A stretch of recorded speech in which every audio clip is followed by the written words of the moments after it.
ఒక చిన్న ప్రశ్న అడుగుతాను.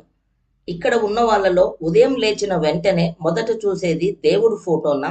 లేక ఫోన్ స్క్రీనా? నిజం చెప్పాలంటే ఇప్పటి మనిషి చేతిలో ఫోన్ లేదు. ఫోన్ చేతిలో మనిషి ఉన్నాడు. ఒకప్పుడు మనిషి ధ్యానం చేసేవాడు. ఇప్పుడు నోటిఫికేషన్ సౌండ్ వింటేనే మనసు అక్కడికి పరిగెత్తుతుంది. ఇంకో షాకింగ్ విషయం ఏంటంటే ఒక మనిషి ఫోన్ పోతే పానిక్ అవుతున్నాడు. కానీ తన జీవితంలో శాంతి పోతే మాత్రం అంతగా బాధపడటం లేదు. ఈరోజు నేను మాట్లాడబోయే విషయం చాలా ఇంట్రెస్టింగ్‌గా ఉంటుంది. గరుడ పురాణంలో ఫోన్ అడిక్షన్ గురించి ఇండైరెక్ట్‌గా ఉందా? ఆ కాలంలో స్మార్ట్ ఫోన్స్ లేవు, ఇన్‌స్టాగ్రామ్ లేదు, రీల్స్ లేవు. మరి ఫోన్ అడిక్షన్ గురించి ఎలా ఉంటుంది? నిజానికి ఫోన్ అనే వస్తువు గురించి కాకపోయినా మనసును బంధించే వ్యసనాల గురించి గరుడ పురాణంలో చానా చోట్ల చెప్పబడింది. కానీ మనిషి మనసు ఎలా బానిసవుతుందో మాత్రం అప్పుడే చెప్పారు. చాలా మందికి గరుడ పురాణం అంటే భయం. ఎవరైనా చనిపోతే మాత్రమే చదివే గ్రంథం అనుకుంటారు. కానీ నిజానికి అది ఒక జీవిత పాఠశాల. గరుడు లార్డు విష్ణువుని అడిగిన ప్రశ్నలకు సమాధానంగా వచ్చిన జ్ఞానం ఇది. అందులో కేవలం పాపాలు, నరకాలు మాత్రమే కాదు. మనకు తెలిసినట్లుగా గరుడ పురాణం అనేది కేవలం మరణానంతరం జీవితం గురించే కాదు. అది మనిషి ఎలా జీవించాలి, ఎలా ఆలోచించాలి, ఏ అలవాట్లు మంచివి, ఏవి మనల్ని నాశనం చేస్తాయో చెప్పే గ్రంథం కూడా. ఇప్పుడు ఒక్కసారి ఆలోచించండి. ఈ ప్రపంచంలో పెద్ద వ్యసనం ఏమిటి?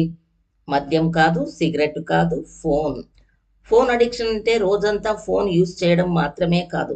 మీరు ఫోన్ లేకుండా 30 నిమిషాలు ఉండలేకపోతే అది అడిక్షన్. నోటిఫికేషన్ రాకపోయినా ఫోన్ చెక్ చేస్తే అది అడిక్షన్. స్టడీ చేస్తున్నప్పుడు సడన్‌లీ యూట్యూబ్ ఓపెన్ చేస్తే అది అడిక్షన్. ఒక రీల్ కోసం ఫోన్ తీసుకొని 2 అవర్స్ తర్వాత రియలైజ్ అయితే అది అడిక్షన్. మనం ఫోన్ యూజ్ చేయడం లేదు ఫ్రెండ్స్. ఫోన్ మన టైంని యూజ్ చేస్తోంది. ఇంతకుముందు మనుషులు ఇంట్లోకి వెళ్ళాక ఎలా ఉన్నావు అని అడిగేవారు. ఇప్పుడు వైఫై పాస్వర్డ్ అడుగుతున్నారు. గరుడ పురాణంలో ఒక గొప్ప భావం ఉంది. ఇంద్రియాల్ని నియంత్రించలేని వాడు శాంతిని కోల్పోతాడు అని. మనకు 5 సెన్సెస్ ఉన్నాయి. కళ్ళు, చెవులు, నాలుక, ముక్కు, స్పర్శ. ఇప్పుడు ఫోన్ ఏం చేస్తోంది? కళ్ళని స్క్రీన్‌కి బానిసను చేస్తోంది. చెవులను ఎండ్‌లెస్ ఆడియోకి బానిసను చేస్తోంది. మనసును కంపారిజన్‌కి బానిస చేస్తోంది. ఒకప్పుడు మనిషి ప్రకృతిని చూసేవాడు. ఇప్పుడు వాల్‌పేపర్‌ని చూస్తున్నాడు. ఒకప్పుడు చంద్రుడిని చూసి ఆనందపడేవాడు. ఇప్పుడు బ్రైట్‌నెస్ తగ్గించి మూన్ వాల్‌పేపర్‌ని చూస్తున్నాడు. ఉదయం లేచిన వెంటనే ఫోన్, తినేటప్పుడు ఫోన్, చదివేటప్పుడు ఫోన్, నిద్రపోయే ముందు కూడా ఫోన్. ఇది కేవలం అలవాటు కాదు, ఒక బంధనం. గరుడ పురాణంలో ఒక భావం చెప్తుంది, ఇంద్రియాలపై నియంత్రణ లేకపోతే మనిషి శాంతిని కోల్పోతాడు. గరుడ పురాణం ఇండైరెక్ట్‌గా ఏమంటోందంటే మనసుని ఆకర్షించి జీవితాన్ని వృధా చేసే ఏ అలవాటు అయినా ప్రమాదకరమే. ఫోన్ అడిక్షన్ వెనకాల ఒక సైన్స్ కూడా ఉంది. మన బ్రెయిన్‌లో డోపమైన్ అనే కెమికల్ ఉంటుంది. మీకు ఎవరో కాంప్లిమెంట్ ఇచ్చినా డోపమైన్ వస్తుంది. గేమ్ గెలిచినా వస్తుంది. ఇప్పుడు సోషల్ మీడియా ఏం చేస్తోంది? ఒక రీల్, ఒక లైక్, ఒక నోటిఫికేషన్. ఇవన్నీ చిన్న చిన్న డోపమైన్ షాట్స్‌ని ఇస్తున్నాయి. అందుకే మనం స్టాప్ చేయలేకపోతున్నాం. 5 మినిట్స్ మాత్రమే అని ఫోన్ తీసుకుంటాం. 2 గంటలయిపోతాయి. అయినా ఫోన్ వదలం. గరుడ పురాణం చెప్పిన మాయ అంటే ఇదే కదా! మనకు ఉపయోగపడనిది కూడా మనసుని ఆకర్షించడం. ఫోన్ వల్ల ఎక్కువ డ్యామేజ్ ఎక్కడ జరుగుతోందో తెలుసా? మన రిలేషన్‌షిప్‌లో. ఇంట్లో అందరూ కలిసి కూర్చున్నారు. కానీ ప్రతి ఒక్కరి ప్రపంచం వేరు. ఫర్ ఎగ్జాంపుల్, అమ్మ మాట్లాడుతోంది, కొడుకు ఊ అంటున్నాడు. కానీ అటెన్షన్ మొత్తం ఫోన్‌లో ఉంది. ఇది రెస్పెక్ట్ తగ్గించడం కాదు. ఇది ఎమోషనల్ డిస్టెన్స్ కాదు. గరుడ పురాణం కుటుంబం విలువల గురించి చాలా చెబుతుంది. మనిషి తన బంధనాలను గౌరవించాలి అంటుంది. కానీ ఈరోజు ఆన్‌లైన్ ఫాలోవర్స్ పెరుగుతున్నారు. ఆఫ్‌లైన్ రిలేషన్‌షిప్స్ తగ్గిపోతున్నాయి. ఈరోజు స్టూడెంట్స్‌కి బిగ్గెస్ట్ ఎనిమీ ఎవరు? ఫోన్. బుక్ ఓపెన్ చేస్తారు. 2 మినిట్స్ తర్వాత నోటిఫికేషన్. అక్కడి నుంచి యూట్యూబ్, అక్కడి నుంచి షార్ట్స్, అక్కడి నుంచి ఇన్‌స్టాగ్రామ్. చివరికి చదువు జీరో. ఫోన్ వల్ల మెమొరీ తగ్గుతుంది. ఫోకస్ తగ్గుతుంది. గరుడ పురాణం డిసిప్లిన్ గురించి చాలా ఇంపార్టెన్స్ ఇస్తుంది.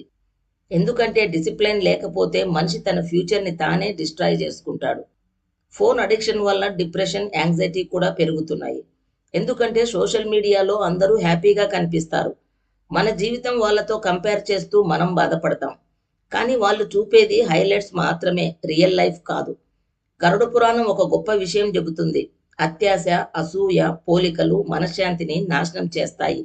ఈరోజు సోషల్ మీడియా అదే చేస్తోంది. అయితే సొల్యూషన్ ఏంటి? ఫోన్ వాడకూడదా? వాడొచ్చు ఫ్రెండ్స్. ఫోన్ చెడు కాదు, అతి వాడకం చెడు. నైఫ్తో ఫ్రూట్స్ కట్ చేయొచ్చు, అదే నైఫ్తో గాయం కూడా చేయొచ్చు. అందుకే బ్యాలెన్స్ చాలా ఇంపార్టెంట్. కొన్ని ప్రాక్టికల్ టిప్స్ చూద్దాం. ఉదయం లేచిన వెంటనే 1 అవర్ ఫోన్ వద్దు. పడుకునే ముందు ఫోన్ వద్దు. చదివేటప్పుడు నోటిఫికేషన్స్ ఆఫ్ చేయండి. రోజులో 1 అవర్ డిజిటల్ డిటాక్స్ చేయండి. కుటుంబంతో మాట్లాడండి, బయట నేచర్ చూడండి. మీరు ఫోన్ని కంట్రోల్ చేయాలి, ఫోన్ మిమ్మల్ని కాదు. ఒకరోజు ఫోన్ బ్యాటరీ 1%కి వస్తే వెంటనే ఛార్జర్ వెతుకుతాం. కానీ మన జీవిత ఎనర్జీ 1%కి పడిపోయినా పట్టించుకోవడం లేదు. ఫోన్ ఛార్జింగ్ గురించి టెన్షన్ పడుతున్నాం, కానీ మన మైండ్ ఛార్జింగ్ గురించి కాదు. ఈరోజు మనిషి దగ్గర ఎవ్రీథింగ్ ఉంది. ఇంటర్నెట్ ఉంది, ఎంటర్టైన్మెంట్ ఉంది, ఫాలోవర్స్ ఉన్నారు, కానీ శాంతి లేదు. ఇప్పుడు ఫోన్ అడిక్షన్ వల్ల ఏమవుతుందంటే కాన్సంట్రేషన్ తగ్గుతోంది, కుటుంబంతో మాటలు తగ్గుతున్నాయి, కోపం పెరుగుతోంది, నిద్ర సరిగా ఉండడం లేదు, మనసు ఎప్పుడూ రెస్ట్లెస్గా ఉంటుంది. ఇవి అన్నీ గరుడ పురాణం చెప్పిన అతి ఆసక్తి వల్ల కలిగే దుఃఖాలకి దగ్గరగా ఉంటాయి. ముఖ్యంగా గరుడ పురాణం ఒక విషయం బలంగా చెబుతుంది. మనిషి తన మనసుకు యజమాని కావాలి, బానిస కాదు అని. ఈ మాటను ఈరోజు ఫోన్లకు అన్వయిస్తే ఎంతో అర్థం ఉంది. ఫోన్ ఒక మంచి సాధనం. దానితో చదువు నేర్చుకోవచ్చు, ప్రపంచాన్ని తెలుసుకోవచ్చు. కానీ అదే ఫోన్ మన సమయాన్ని, మన సంబంధాలని, మన ఆరోగ్యాన్ని తినేస్తే అది వ్యసనంగా మారుతుంది. అందుకే గరుడ పురాణం నేరుగా మొబైల్ ఫోన్ గురించి చెప్పకపోయినా మనసును బంధించే ఏ వ్యసనమైనా ప్రమాదకరమే అని ఇండైరెక్ట్గా చెప్తుంది. అందుకే ఏన్సెంట్ గ్రంథాలు చెప్పిన విజ్డమ్ ఈ రోజు ఇంకా ఇంపార్టెంట్ అయ్యింది. గరుడ పురాణం మనకు ఒక వార్నింగ్ ఇస్తోంది. మనసు బానిసను చేసే దేనినైనా జాగ్రత్తగా చూడాలి. చివరిగా ఒక చిన్న మాట చెబుతాను. ఫోన్ మీ జేబులో ఉంటే మంచిదే, మీ మెదడులో ఉంటేనే ప్రమాదం. టెక్నాలజీని యూజ్ చేయండి, కానీ మీ జీవితాన్ని టెక్నాలజీకి ఇవ్వకండి. మనసుకు యజమానిగా జీవిద్దాం, స్క్రీన్కి బానిసలుగా కాదు. Thank you friends.